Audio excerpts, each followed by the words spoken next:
Okay, so today Pythagoras' theorem is the objective, and we're going to be starting it by knowing that we can only use this in right-angled triangles. So when it comes to triangles that have this little square in the corner, that's okay, we can use it. So in terms of exam technique, when you see a triangle, if it has a little square in the corner indicating a right-angled triangle, maybe Pythagoras' theorem is going to be used.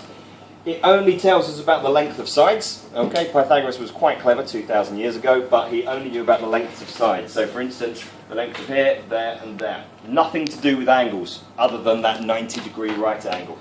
The formula that he uses was a squared plus b squared equals h squared. Some people would say c squared. I like to use the letter h. Okay, and this is an example of the type of triangle. You've got a and b here, have to be touching this right angle. H is always the side which is opposite this right angle. It also has to be the longest side, so that's the descriptions that I'm giving here. Hypotenuse has to be the longest side opposite the right angle. A and B are the two short sides and must be the ones next to the right angle. Going back to the formula, that is why I use the letter H, because it has to stand for the hypotenuse, which is the proper name. Okay, so whenever you've decided that it's a right-angled triangle, whenever you've decided that the question is only about the length of sides, that is when we're going to be using this formula. So if we now look at these two examples that I've given you here. First things first, is it Pythagoras' theorem? Well, it's a right-angled triangle, okay?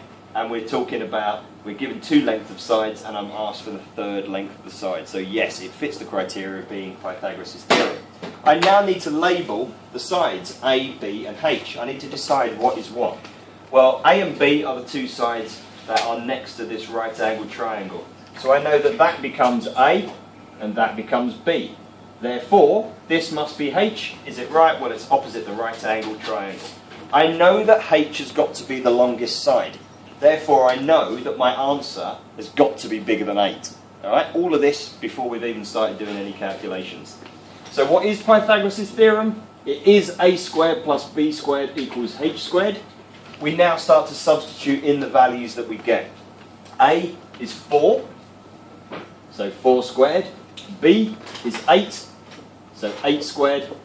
H is, well, we've called it x in the question, so you can change it to x squared if you like. 4 squared, remember, is not 4 times 2, it is 4 times by itself, 16. 8 squared, 8 times by itself is 64, equals x squared. Add these two together, gives me 80. But that is what x squared is. Often mistake is made by finishing there. How do we eliminate the squared part?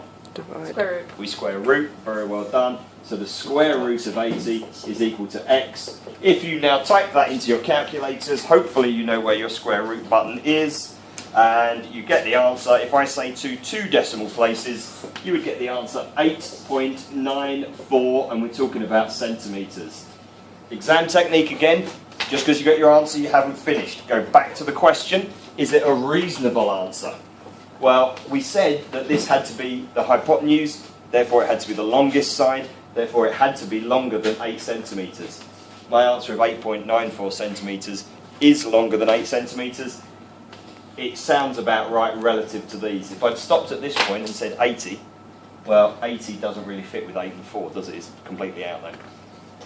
Question B, slightly different now. Again, first of all, is it Pythagoras' theorem question? We've got a right-angled triangle. We're talking only about the lengths of the sides. We're not asked to calculate any angles or anything. So again, we start with our formula.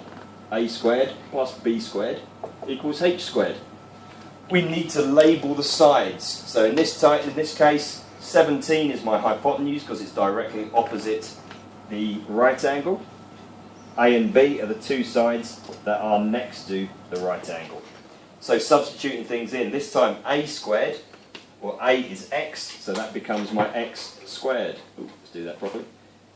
B this time is 12, so it's 12 squared, and h this time is 17 squared.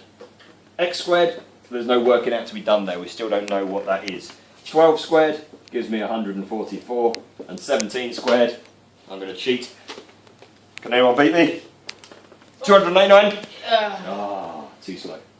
289, there we go. So we've now got an equation to solve for x. X is the only unknown that we've got. How do we do it? X squared plus 144. So eliminate the last thing that happened, eliminate the plus 144 by subtracting 144 from both sides. I'm left with x squared is now equal to 145. Again, does 145 fit as an answer? Well, no, because it now has to be less than 17, because my hypotenuse, remember, has to be the longest side. Because we haven't squared it, how do we eliminate that? Well, we square root the 145 that we've got to give us x.